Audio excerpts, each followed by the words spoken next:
Today at the State House, we discussed a very important report on educator diversity in pursuit of greatness.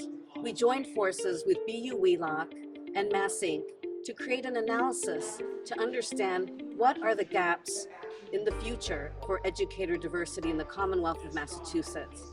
This groundbreaking report shows us that we are nowhere near where we need to be to get to parity and the adequate representation that we need of educators in the Commonwealth relative to the growing diversity of our student population.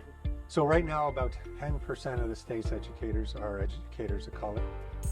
If we keep doing everything the way we are doing things today, at the end of the decade, roughly 14% of the state's workforce would be educators of color. But over half of student enrollment in 2030 is likely to be students of color. So the gaps continue to widen. One of the things that I was reflecting on is how much work we need to do to make sure that all our students, particularly Latinos, who are in a K-12 system can catch up, right? And as we look at the composition of the educator workforce compared with the growing demographics of students enrolling in our school systems, we've got a lot of work to do. I mean, I think it talks about several things, right? It talks about the fact that our demographics are changing, right? But our teaching force isn't necessarily changing as fast with those numbers. So I think we need to make a conscious effort to make sure that we're diversifying our teacher force.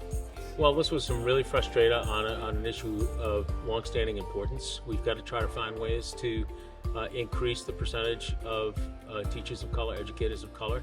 And I think a really important way to do that, as the research showed here today, is through greater effort to retain teachers that currently exist. If you now know that students do better if they have educators that look like them, right?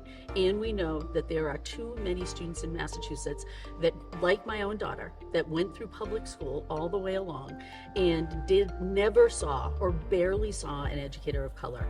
We must act now. You can't say that you care about the education and outcomes of students of color and not act.